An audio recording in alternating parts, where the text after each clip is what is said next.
Whiteboard Wednesday. I'm your host, Judge Graham. Look at my man Philip behind camera. Hey! All right.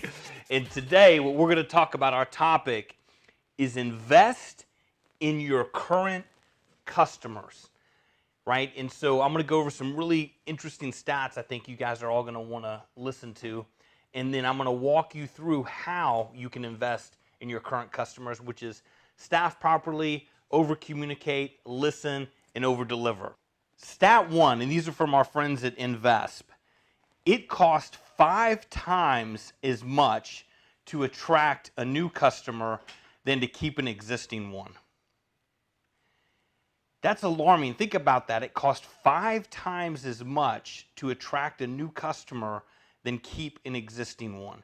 So I don't know if you guys are even tracking right now what those current costs are, right? Some people it may cost $1 million to get a new customer because it's a huge account. Some people it may cost a couple thousand. Start doing the math on that statistic. It's alarming.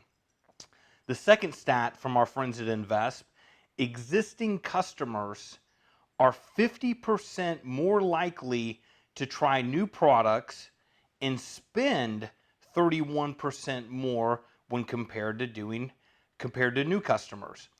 So again, for you guys out there that are math wizards, start doing the math on the stats on that, and you're going to see it's an alarming opportunity to convert. All right, and the last stat here is 44% of companies have a greater focus on customer acquisition versus 18% on retention. Right? This is the big idea slide stat that you should care about, right? 44% of companies right now have a greater focus on customer acquisition and 18% only focus on retention. And based on the previous stats, this is a gigantic opportunity for you to start crushing more revenue in your business with your current customers. So now that we have our stats from our buddies at Invest, let's talk about the 4 key areas on how you invest in your current customers. So step 1, staff properly. Right? I see so many organizations do this poorly, and I get it, right? Because you're creating revenue, you're trying to pay people, you're trying to keep your margins high. But based on the stats I just gave you, you don't want to lose that current customer. You want to grow and nurture it. So in order to do that, you have to staff properly. And what I mean by that is you've got to have a delivery team. So I don't care if you're in the service-based business, you're in the product-based business, you have to staff properly a team to deliver whatever you sold. So if you sold the sky, the stars, and the moon, you better have a freaking team in place that can deliver that, right? So product or service doesn't matter, you have to deliver what you sold. So that is part of staffing properly. The second piece here, and this is probably more relevant on the size of the product or service that you're selling, but I want to talk about the difference between a salesperson and an account manager. And when staffing properly to invest in your current customers, an account manager is not a salesperson, right? When somebody has sold something, they don't want to just get a call to be resold and upsold something. An account manager is the client's advocate, right? This is team client. They're calling to check on them. They want to make sure everything's okay. They're growing and nurturing that account by taking care of that account. And guess what? If you're taking care of the account, you're building trust and it's authentic, that client doesn't need to be sold. They're going to buy when things are offered. Make sense, right? So we need to have a delivery team, and you need to have a solid account management support team that's not just trying to shove new opportunities down your current customers' throats. Step 2, so many companies fail here. This is over-communicate, be high touch. You have to realize whatever you just sold, the product or the service, at that moment in time, that is the most important thing for the person that just bought that. Okay, you may be selling 1,000 of those a month, but to that person, it is the most important thing, right? Whether this is a car, whether you're selling a service, website, it's a legal contract that you're an attorney and you're building a contract for someone. People want to know where they are in the process of what they just paid for, right? What's the status? How fast am I going to get it? What's going on with my account, right?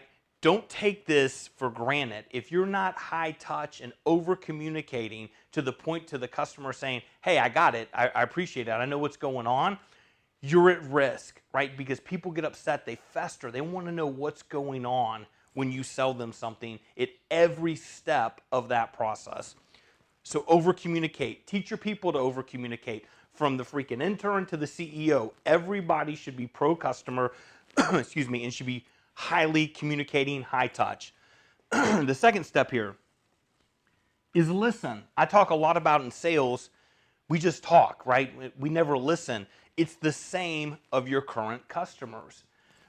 Go out, get feedback, do survey data, go out into the market, talk to customers that have left you, talk to existing customers that are still with you, find out what's going wrong. You're going to be shocked on learning some of the great things that are happening in your organization and some of the potential bad things that are happening that you can correct. But if you're not out there listening, if you're not out there getting feedback, you're not going to get better, and I can promise you your current base is at risk.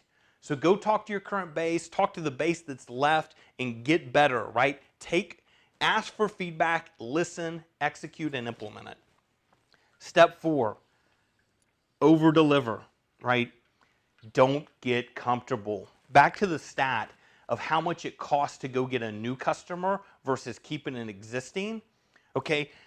It's the same thing. Somebody is as hungry, whatever account you just won, your competitor wants that account, right? So they're going to be constantly in acquisition mode, full-on mode, trying to go get that account. And if you're fat and lazy and you're just becoming complacent, I promise you somebody wants that business more than you do. So if you're not in the mindset every freaking day that I'm going to be over-delivering and every day it's like re-winning the business, you are at risk. Do not get comfortable. I see this happen so much. Go back to the stats, Philip. We should throw those back up on the screen for everybody, and I'll put them in the comments too so people can see them. It is so important to focus on your current customers. You've put a lot of money into them. There's massive opportunity for them.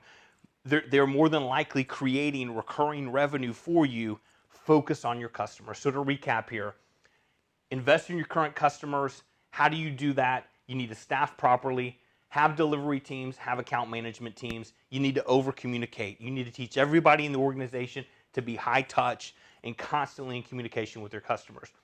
You need to shut up and listen, right? You need to seek out feedback from your customers. Shut up, listen to it, take the feedback serious, implement it into the organization. And then 4, you need to over-deliver. There's somebody more hungry than you today that wants that account that you've had for 6 months, 1 month, 3 years, 4 years, 5 years, whatever it is. Don't get fat and comfortable. Stay aggressive on all your accounts. I look forward to next Whiteboard Wednesday.